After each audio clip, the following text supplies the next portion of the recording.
Thank you, Alice. Thank you so much. Thank you, everyone. My name is Nikoleta. I'm an alcoholic. Thank you for the love. I feel the love. I have so much respect and admiration for your meeting, for this topic, for the faces that I see in the squares. Like I just, you guys carry me. You do. You carry me. You carry me in my smallness, and you carry me in my insecurities, and I'm just grateful that I'm in a place where even though there's a commentary in the mind that I can't do this and I'm not spiritual and somebody made a mistake because I have no idea what I'm going to talk about, there's still this part of me that says yes, right? It sees life and everything that happens as an invitation. And, I chose this topic that will be done because I do believe, and I have believed for the 18 years of my sobriety, that it is the most powerful prayer in the book. It is so simple, it's so rich, it's so juicy, and it has so many layers that I'm still like experiencing the value and the power of that prayer. And as I have various experiences in my life and in my sobriety, I always come back, I always end up at the your will be done. Not mine, but your will be done. Because your will is always being done anyway, despite what I think. um, but my sober date is September 15, 2006. The night before, I tried to end my life. That was my final solution to my alcoholic problem and to my loneliness and depression and inability to stop drinking and inability to start drinking, even though I had many reasons and made many promises to my own self. And I was 27 years old on the floor of my apartment, contemplating suicide as the final solution. That's the best that my mind could come up with. I lived with terror, bewilderment, frustration, and despair. The book talks about the hideous four horsemen. Like I was absolutely just, I had no cards left to play. I kept getting checkmated by alcoholism. I was trying to control and manage my drinking and my life and the people in my life and situations and I was just really actually needing relief from that. I didn't know that at the time, but in that moment where I wanted to end my life, I also wanted to live more than I wanted to die. There was an honest prayer that came from the heart, uh, uh, that I can't do this anymore, and a willingness to ask my sister for help. And that's where really my journey begins. But in that moment, under the influence of alcohol on September 14, 2006, on the floor of my apartment, time stopped and something really profound happened for me that I still haven't been able to verbalize. And I still try my best to honor. Because what happened was, we call it grace. We call it an undeserved gift, a moment of clarity, an experience of being surrendered. I didn't surrender. I don't know how to surrender, but something occurred where I got out of the way enough, or the veil of delusion just parted enough for me to see something, some very simple truth, and that's I can't stop drinking. I can't stop drinking. And no matter what I do, I will continue to drink. And that's really where my journey begins. And I ended up in treatment where they asked me why I'm there. And I said, I don't want to die. And they handed me the big book of Alcoholics Anonymous, another gift that came my way in early recovery, a book I did not understand, did not comprehend, had no reference point for. And yet I had the willingness to read it. I had the willingness to read something that was in a foreign language with no reference point. And now looking back, I see that step one experience was so crucial, because that step one experience really um, uh,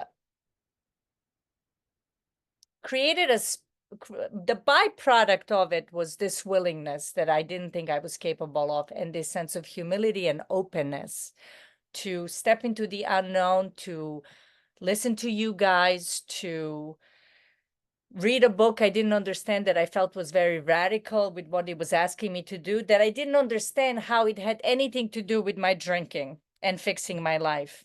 I just did not comprehend it. And I realized now that I didn't need to. The message was being transmitted nevertheless, because there was willingness and there was humility and there was openness.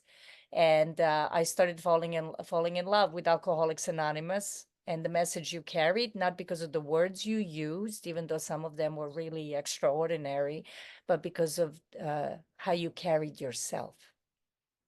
Your state of being, like, transmitted a message that was very attractive to me. And I saw that a change is possible and available. So in that sense, AA and what I saw was pregnant with possibility, and it made me very curious. On my own terms, on my power, in my head, the best I can do is to end my life at 27. And yet I was seeing something radically different happening in the lives of others, where the stories you shared about how you drank and how you presented yourself didn't match in my head. It was like I was witnessing miracles. That was very, very attractive. And in my very early recovery, I met my sponsor, and she exuded that. She exuded this freedom and humility and confidence. I felt incredibly safe in her presence, and I couldn't lie to her. It was really bizarre. It was unbelievable. I saw, like, she like pierced with these piercing eyes. She saw right through me. Like, I could not utter a lie in front of this woman. I didn't understand why that was happening or how that was happening, but the amount of safe space that she provided, it was as though like she was like a Buddha, with the light and everything. Like, it was just incredible. It was incredibly attractive. And she said, I want to take you through the big book of Alcoholics Anonymous and the 12 steps. And the only thing I ask is that you pay it forward. And this is where I really get an opportunity to have this spiritual surgery that you guys talk about, and to have this transformation. And one of my mentors in recovery in the last 12 years, he always says, get on the operating table, don't play doctor, and don't get up. I love that. I love that metaphor for what it is that we do here. This is sort of a surgery. It's a surgery. It's a path of going from the head to the heart. It's a path of going from self-centered fear to this element of trust and faith. It's a path from going to fear, from fear to going to love. And I think that this is really what this transformative path has done for me. And I can never repay that. That's really generous. That's really, really generous. Because the girl that was going to end her life 18 years ago gets to live every single day after that as a gift. So every day becomes a gift. But I didn't know who I was, and I didn't know what I was. And I had an opportunity to have an experience with the fourth and the fifth step, and 6 and 7 and 8 and 9, where I recognized how bonded to self I was, how self manifested in various ways is what defeated me, how the problem centers in the mind, how I needed to be divorced from the mental noise, the narrative, the commentary, the stories about the past and the future. How my whole fourth step was really my argument with reality, which is why I love the prayer, Thy will be done, because Thy will be done is allowing everything to be as it is, accepting world as it is, accepting each moment as it unfolds. And I think that there is such spiritual fortitude with that, which I wasn't capable of back in the day when I was constantly relying on the mental narrative. And I think that this is really the depth and the beauty of Alcoholics Anonymous, that it allows me to live life from a different place, where I used to live my life from this failed system, the mental system, what I think about it, what I want, what I don't want, how I think it should be, from that commentary to getting information from some other place than the mind. I think that that's what the spiritual surgery has been. And so with that, I think that a part of waking up is that you want to wake up more. You taste this a little bit and then you're like hooked. I fell in love with Alcoholics Anonymous. I fell in love with the experience of feeling light after the fifth step and feeling like I belong and I'm a part of something sacred. I felt gratitude for the feeling of gratitude that I was experiencing in my heart. I felt that it all made sense, everything that happened. I felt that no one can deceive me more than I can deceive myself, right? So all of these experiences I'm having as a result of the 4 through 9, and with that, I want to live this way of life, and I become a seeker. I become a seeker, and when I was really graced. My sponsor Lena, she met me, and the next day she said, "I want you to start a silent practice. I want you to sit 2 minutes a day." Guys, do you know what's 2 minutes a day for a newcomer? You guys know what's 2 minutes. 2 minutes. I mean, 30 seconds was like purgatory. Are you kidding me? I was like cheating. I was like, I couldn't believe 30 seconds happened. I couldn't sit still. I was uncomfortable in my own skin. The mental noise was like incredible. There was no space between the thoughts. There were no ability to pause. I didn't know how powerless I was over my mind. I think that we experience this surrender, this powerlessness over alcohol as a result of step 1. It's a very tangible experience with the bottle. I have this dance with the bottle and I can't put it down, even though I want to put it down. And I have all these stories about it. But as we get into Alcoholics Anonymous and as we start having this work, what I started having an experience with is powerlessness, period. Not powerlessness over any one thing. And also how much I'm tuned up in my mind to want to control it and manage it, right? And yet the wisdom of life and the wisdom of alcoholism and why it's my spiritual path is that it was the first thing that showed me very tangibly that I'm not in control, that I can't control the uncontrollable. I can't manage the unmanageable. And I keep being in conflict with life. I kept being in conflict with life. I kept arguing with reality. I kept not trusting whenever I was on edge of uncertainty in whatever areas of my life or with myself. And that from the mental perspective, who wouldn't need relief from that? Who wouldn't want to get loaded and numb?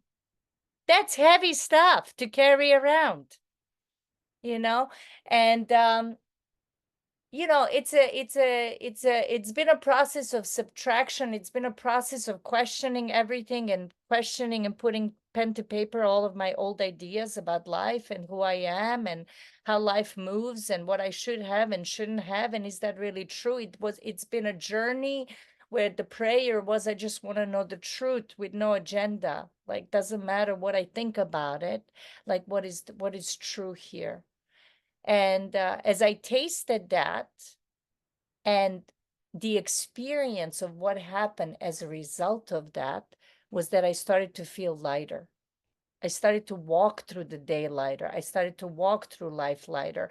And I needed and wanted this God of its understanding, which my sponsor was very good with me. She said, you don't need a concept, because I could chew any concept up because, I studied philosophy, I studied religions, I, wrote a thesis trying to prove that there is no God, 50 pages of it. I got an A, guys. I got an A. It was a real intellectual masterpiece, which had nothing to do with reality and nothing to do with experience. It wasn't experiential at all. You know, I I shivered in that. I don't know how the book says it.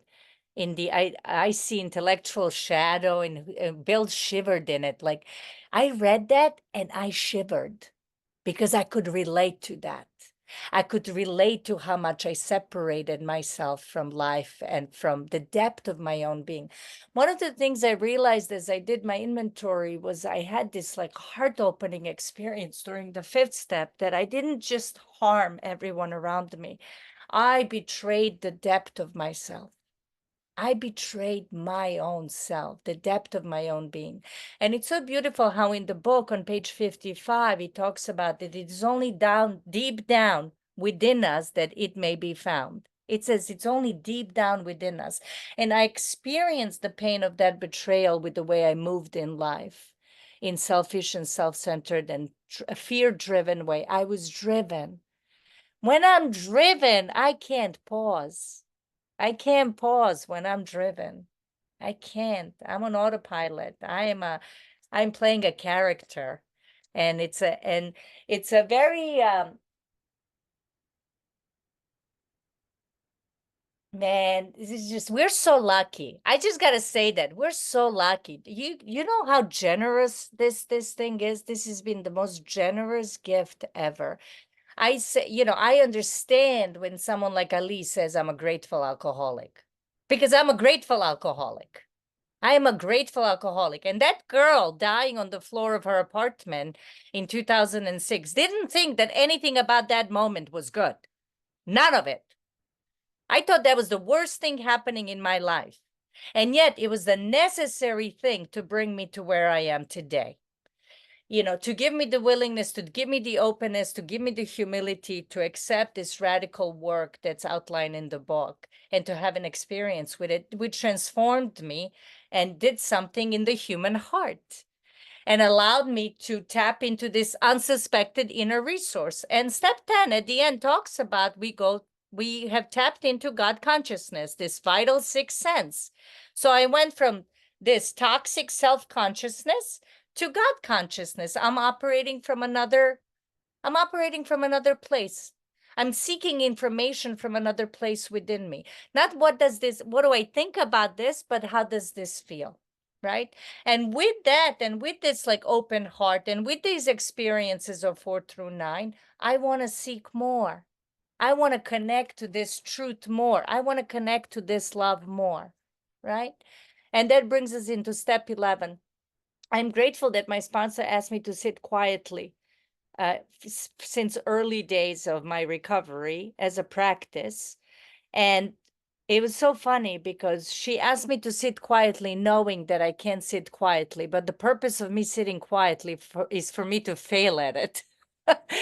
It was like that was the purpose. It was for me to call her from a payphone in a sober house and say, I can't. I want to I'm like beside myself after 30 seconds. Like this is nuts. Like I have like breakfast, lunch, and dinner in my like I'm thinking about all kinds of things and nothing is happening. You're just asking me to sit for a minute quietly, and my mind is just taking me to places, right? And it was such an important experience to see just how noisy it gets and how little power I have over the mind. And that was a very humbling experience, let me tell you, because if I don't know what the next thought is in my head, how would I know if it's not going to be about drinking? How would I know that it's not going to be about something that's going to completely change the trajectory of my life and create some harm for me and for somebody else? If I only trust that.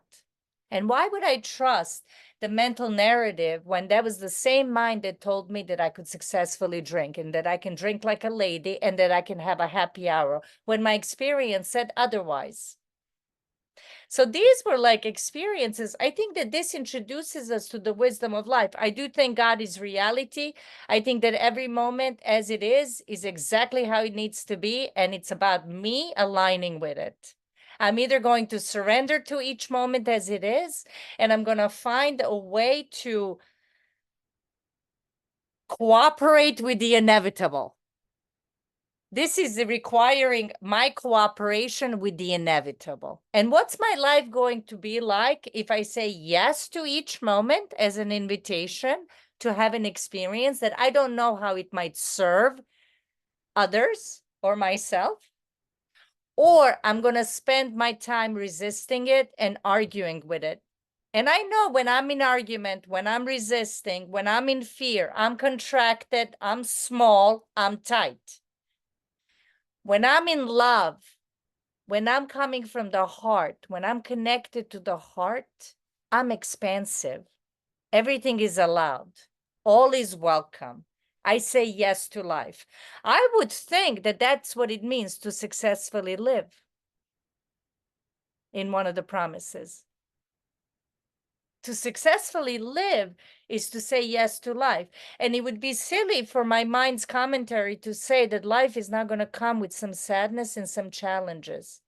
But it would also be silly to think that I'm not equipped to welcome them as well and to see them as a guide or an opportunity to learn something, or for resilience, for compassion, for forgiveness, for love, and all of those things. And I think that when I'm operating it from a place of conscious and voluntary surrender, moment to moment to moment, to the best of my ability, trusting that whatever is in front of me cannot be any other way, I think that I have a much better relationship with it. And I move in a much lighter way. And when I am lighter, I am more useful. When I'm lighter, I participate in life. When I'm lighter, I can have a much better relationship with whatever comes into with me. And by the way, that's also very intoxicating to feel that alive. Like, I don't want to check out. I want to feel it all. I don't want to get numb. Everything is a gift. Oh my God, I feel it all. I feel it all. I welcome the tears. I welcome the sadness, the heartbreak, the grief, the joy, the gratitude, the goosebumps I feel. Like I get on this meeting and I see some faces and I look at some smiles and I see the goosebumps. I have a commentary that I can't speak and I'm tired and I don't know what to say. And these people are my idols and I'm insecure and small. And there's a part of me that's silent that's going, all is well. And I want to live a yes. No matter what the mind says, I want to live a yes. And what does that look like? 18 years later, the thought of drinking has not entered my mind. I love my life to the point that if this is it, I've done good. I don't want to die. And I know tomorrow's not promised. But I've come to a place in my life that even if I could drink, I wouldn't. I remember reading that in the book and going, no way. Come on. Please. All right. You took it a little too far, Bill. I mean, come on. Common sense became uncommon sense as this transformation occurred. What I valued then is not what I value now. What turned me on then is not what turns me on now. Right? What I'm attracted to then is not what I'm attracted to now. Something happened in the human heart, so much more than that, where something else is moving me, carrying me. And I would say that, how do we say yes to that? I think that's what faith is. I think that's what trust is, right? If trust is present, then I'm not afraid, really. The fear might come up. It's a human thing. Insecurity might come up. Anxiety will come up. You know, my likes and dislikes, my preferences, all of my humanness will come up. And yet there is a one big yes to life and all that it offers. Thy will be done is a yes to life. Life is an invitation to live it fully. I was not alive when I was drinking. And yet, if you ask that girl for those many years, what do I really, really want? Is to feel alive, to be real, to feel connection, to be inspired, to be moved. I want the goosebumps. I want meaning and purpose. I want the juice.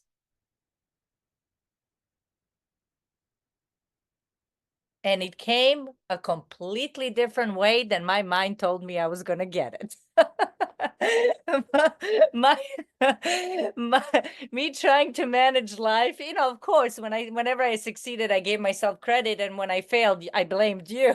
But the blame is such a major part of the ego and the egoic mind, right? And we all have it, and you know what? The mind's welcome too. The mind's welcome with the commentary as well. It's all of it is welcome. I think that there's so much depth and weight in this process and the transformation that's available through this process, that it just shows us, like, not only introduces us to the wisdom of life, But I think it also shows us that there's a wise way to be in the world and a foolish way to be in the world. And I've lived them both. And I don't, this is not like an intellectual expression, right? I mean, we know what it was like when self manifested in various ways ran our lives. I mean, all throughout the book, relieve me of the bondage of self. I pray for the freedom from self-will. It's constantly asking us to turn attention away from self and selfing. It's constantly asking us to turn attention away from that. And, having had a spiritual awakening as a result of these steps, the byproduct of that is an interest in you. It's an interest in you. Bill has an awakening in the hospital. And he thinks, so how can I share this with others? I've had so many experiences in these 18 years of recovery, but you know what? That profound experience under the influence of alcohol on September 14, 2006, where time stopped and I didn't deserve it, I didn't earn it, and I didn't do anything for it. If I only honored that for the rest of my life, that's enough.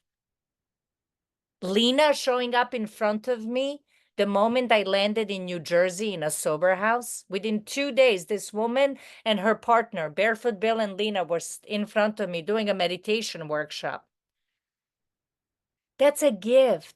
I've always been provided. I look back at my life and I see how much I deluded myself with the commentary of my mind because I wanted something from you. I wanted to be perceived a certain way, right?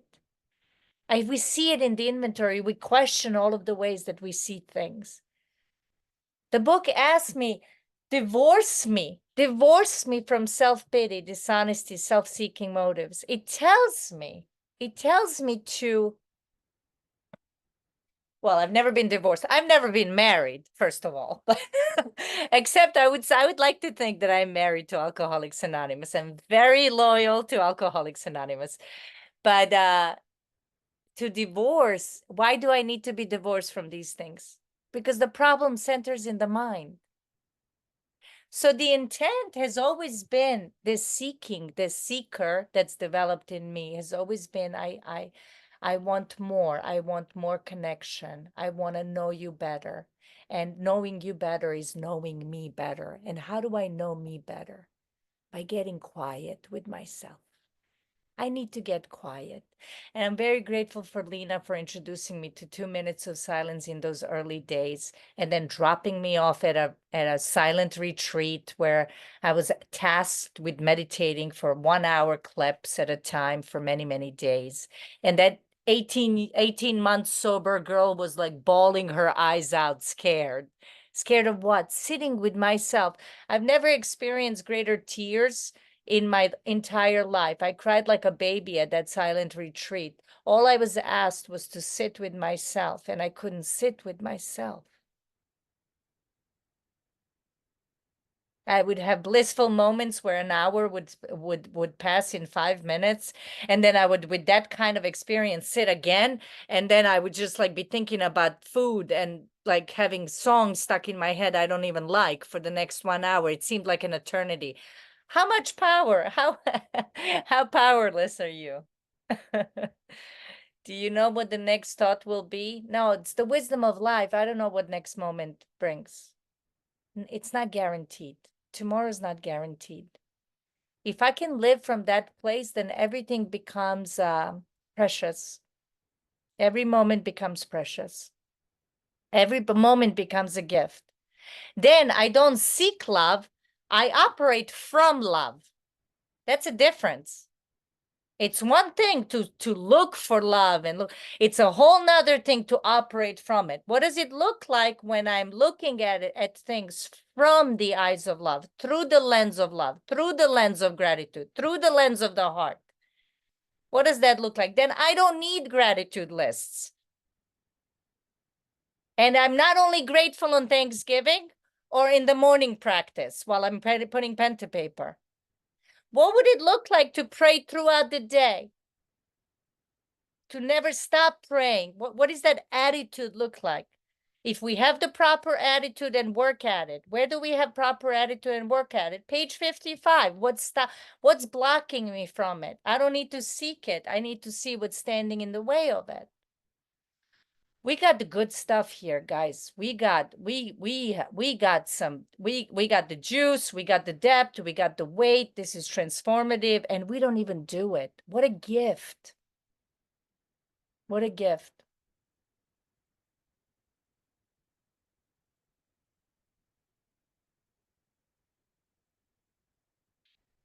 Your will, not mine, be done. Well, your will is always done. Thy will is always done, regardless of my commentary. That's the truth. But to align with it and to be in a relationship with it that's friendly rather than in conflict makes a big difference, where I get to be free from the mind's demands that the day go a certain way, that my life look a certain way, that people move a certain way, that I get something or not lose something, that I'm in constant fear and conflict, right? It just makes a whole lot of difference. It makes me more expansive. The freedom that we get as a result of this work is not freedom from things happening. It's freedom with all of them happening, with all of them, not from them. In that place, everything is allowed. Then I have less agenda. If I have less agenda, I'm less manipulative. If I'm less manipulative, I'm not managing. If I'm not managing, I'm not trying to control the uncontrollable. I don't know why my mom and my sister don't talk for 10 years. Maybe it can't be any other way. When I wanted to fix that on my own terms, even with some good agenda, I created a lot of pain for all three of us. When I accepted it, I'm able to be a sister to one and a daughter to another. I can't see the big picture. I can't see the big picture. And that makes me, and I mean, we see it. You sit at enough fifth steps, you sit with enough sponsees that you read the book to, and you recognize that every experience of your life, big or small, is put to use. All of them. Every heartbreak, all the grief, all the challenges, the difficulties, the way we navigate them.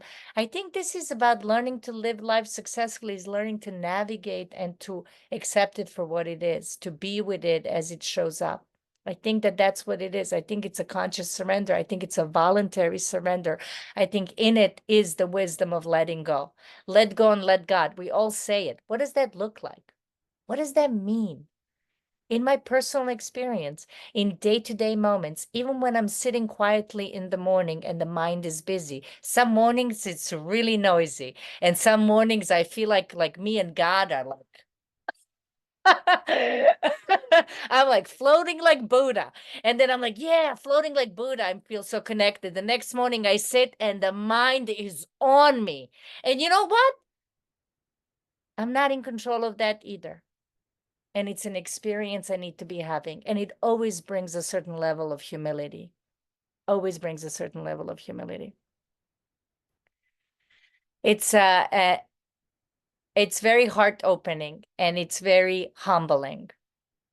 And I think that this element of humility is a really important element for us human beings, not just us alcoholics.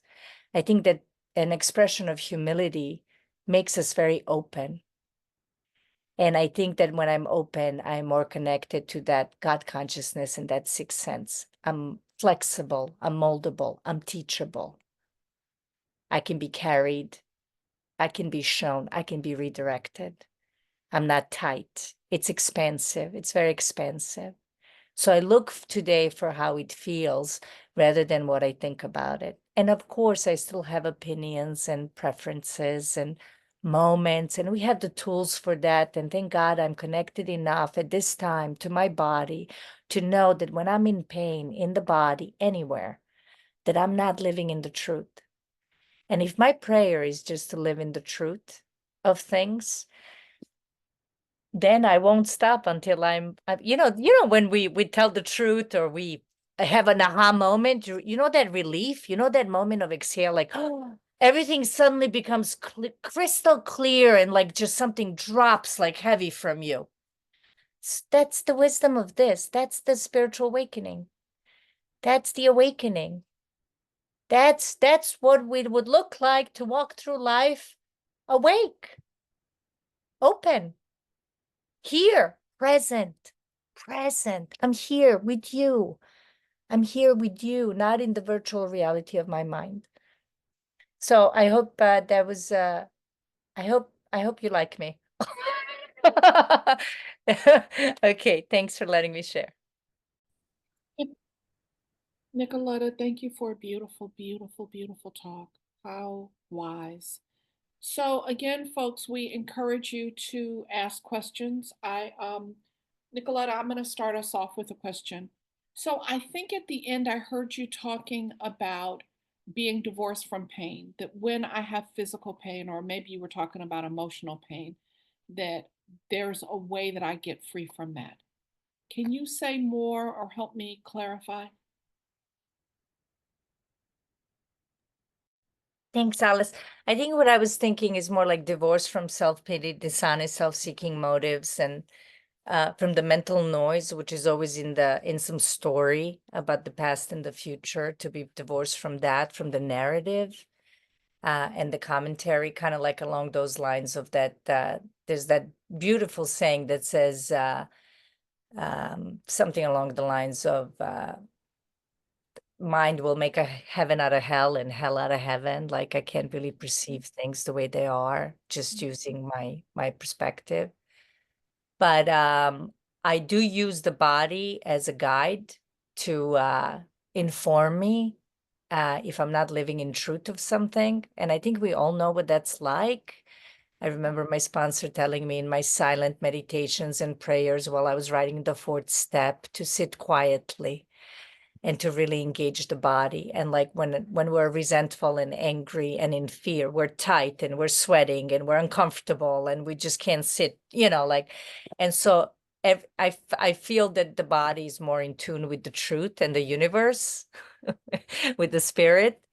And so I know, if you can't sleep well at night, unless it's a medical issue, there might be something gnawing at you.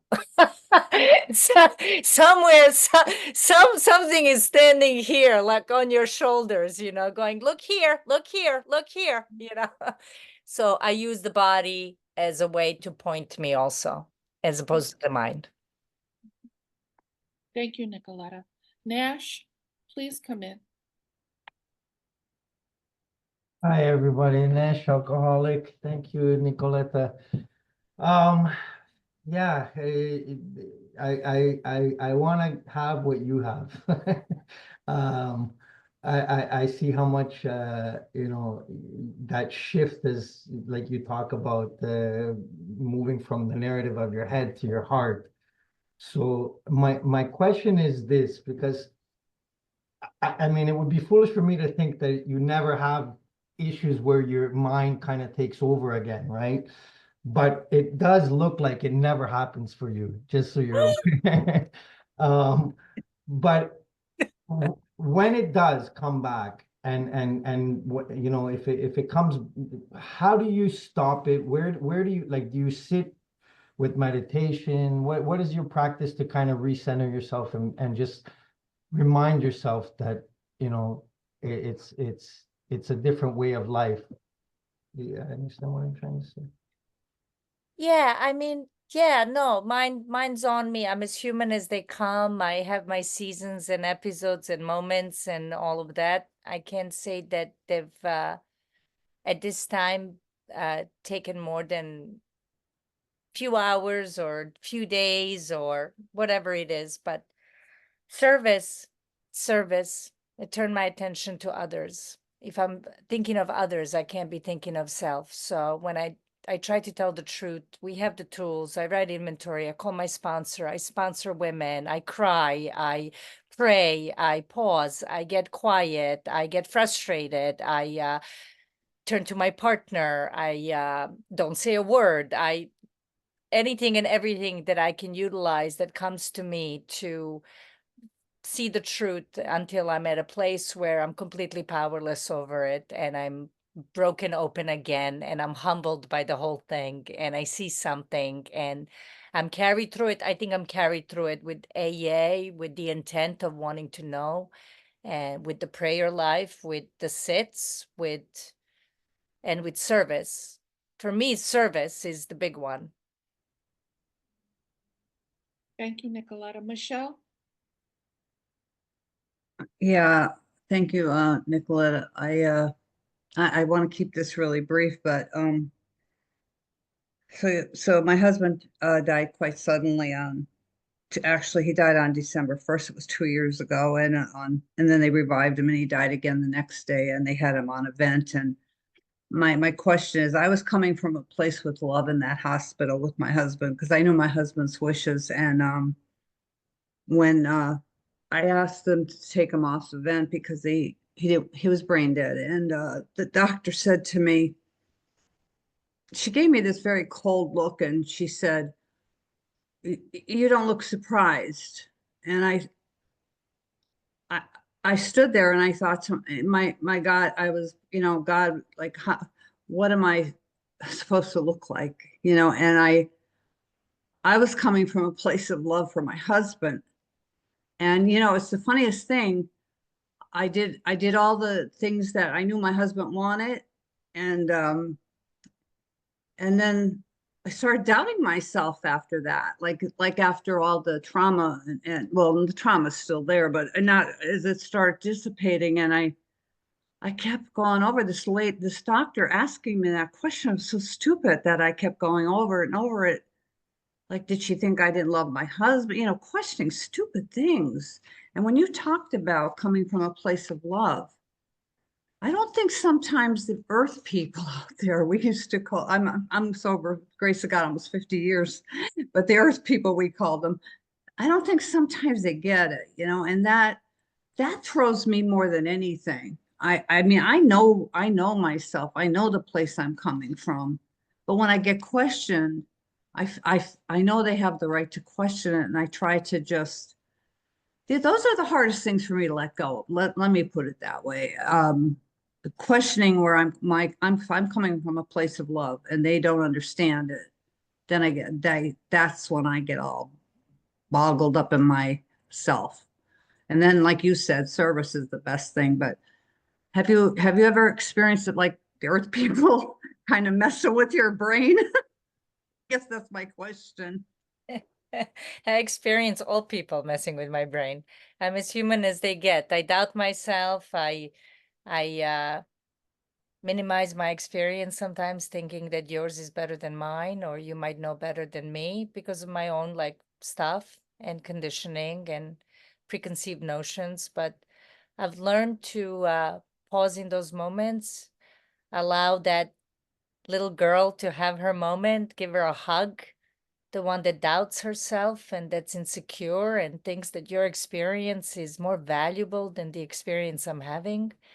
And I return to an understanding that I could never really know what kind of experience you're having, and you ought to have yours and I ought to have mine. I want to give you the freedom to have yours, just like I would like the freedom to have mine, and being true to the experience I'm having. But I have doubt and I have insecurity, and I had insecurity about speaking at this meeting.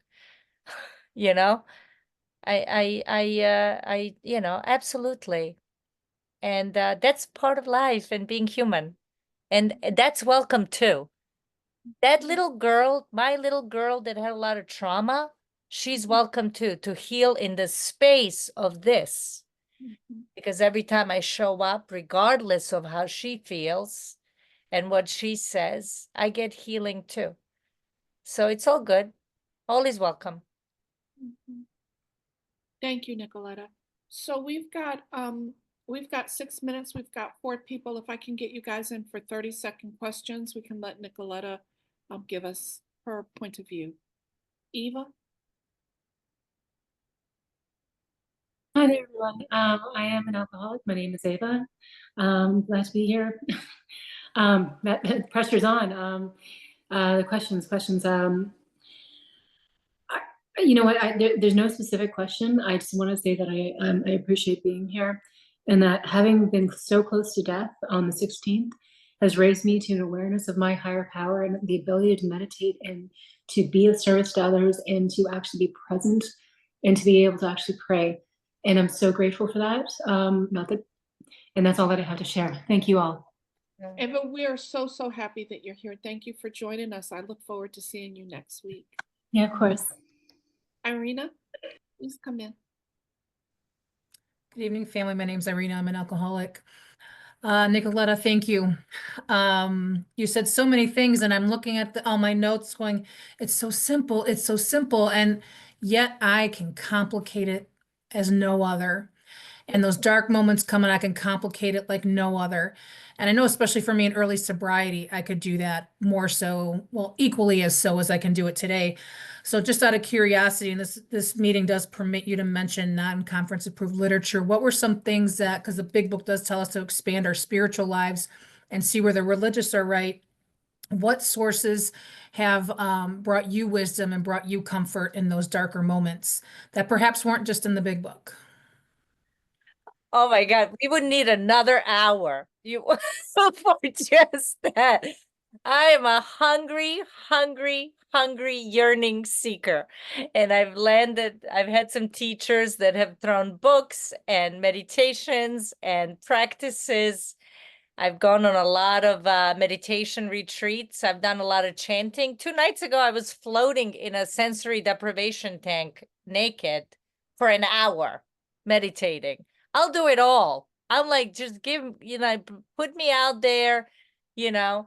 But, some of the teachers, my favorite teacher of all time, and I consider him my mentor, he no longer teaches, but his name is Adi Ashanti, if you want to look him up. Put the spelling in the chat for us when you get a chance, Nikoleta, and what a beautiful answer. Lois, you're up. I'm sorry, I muted you. Try again. I'm sorry. Hi, can you hear me? Yes. Hi, I'm Lois. I have 74 days in, and you said a couple things that really hit me, like pause when you're driven, sit quietly. I have my own business, and I am driven. I have a hard time sitting quietly. I try every morning. Is there a trick you have that maybe I'm not doing right?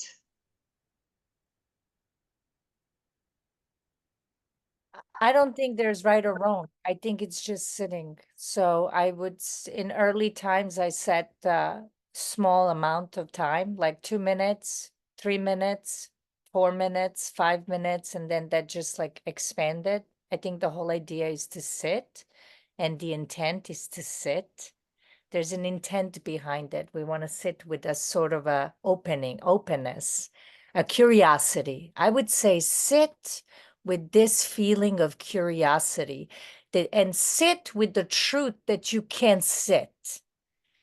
Be humble that you can't sit, that it's uncomfortable, that you want to get up, that you want to think, that the mind takes you on journeys while you sit, and be with that. And just focus on your breath. That's the best thing to do in early recovery and in early meditation sits. Just keep it simple and just do it. The meditation at its worst is good for you. So like, even if you think you're not doing it right, trust me, you're doing more meditation than most of humanity.